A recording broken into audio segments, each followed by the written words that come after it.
स्तोत्रसंहिता याचा 37 अध्याय 5 वचन. आपला जीवित क्रम परमेश्वरावर सोपवून दे, त्याच्यावर भाव ठेव, म्हणजे तो तुझी कार्य सिद्धी करील. यस, आमेन. जय ख्रिस्त सर्वांना. कशी आहे माझी यूट्यूब फॅमिली? मी आशा करते तुम्ही सर्वजण आशीर्वादित आणि सुरक्षित असाल येशू मसीहच्या सामर्थ्य नावाने. तर आजच्या या सुंदर दिवसासाठी परमेश्वराने आपल्याला किती अद्भुत वचन दिलेलं आहे प्रियानो, की परमेश्वराचं वचन काय सांगत आहे की आपला जो जीवित क्रम आहे तो परमेश्वरावर सोपवून दे. म्हणजे काय की आपण झोपेतनं सकाळी उठल्यापासून ते रात्री झोपेपर्यंत जे काही आपले कार्य आहे, जे काही आपण ठरवतो, हे सर्व जीवित क्रम जो आहे तो आपण परमेश्वरावरती सोपवून दिला पाहिजे. त्याच्यावरती विश्वास पण ठेवला पाहिजे की हे जे माझे सर्व कार्य आहेत तो परमेश्वर काय सिद्ध करणार आहे, कार्यसिद्धीस नेणार आहे.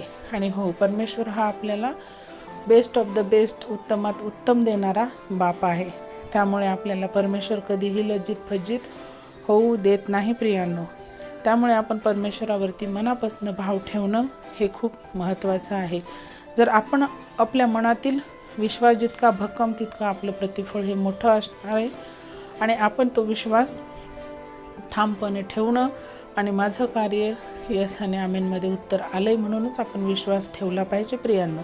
कारण परमेश्वर महान आहे. आज कोणी जे माझे बहीण भाऊ आहेत ते कोणत्याही अडचणीत असू द्या, जरी फायनान्शियल असू द्या किंवा आर्थिक आपलं शारीरिक असू द्या, कोणत्या आजाराने त्रस्त असू द्या, त्या सर्वांना परमेश्वराचं हे वचन खूप लाभदायक आणि आशीर्वादित करणार आहे.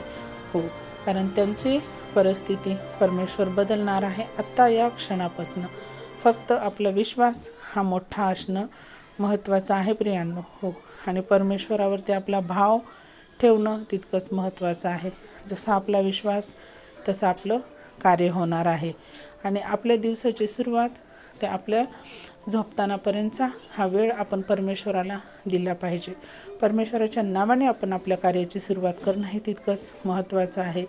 कारण परमेश्वर महान आहे. आपली समस्या ही खूप छोटी आहे.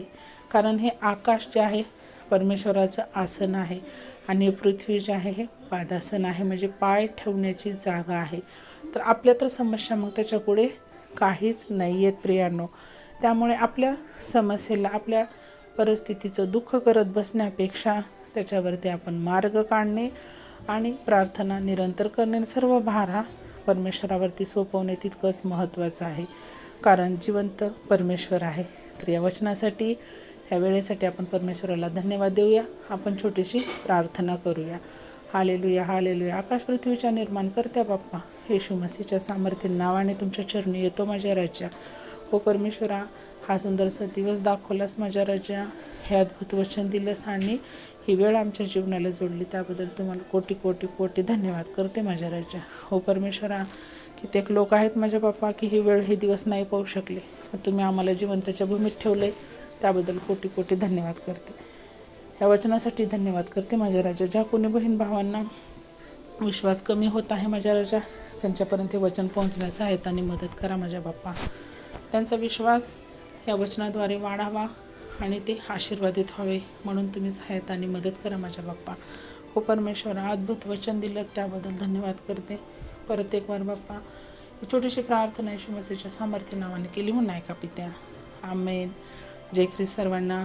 शालोम. प्रभू येशू मसीहची शांती तुम्हा आम्हा सर्वांसोबत युगानुयुग असो, परमेश्वराच्या दुसऱ्या आगमनापर्यंत. तर परत भेटूया अशाच एका अद्भुत वचनासोबत. तोपर्यंत सर्वांना जय ख्रिस्त. Praise the lord. Shalom and thank you so much.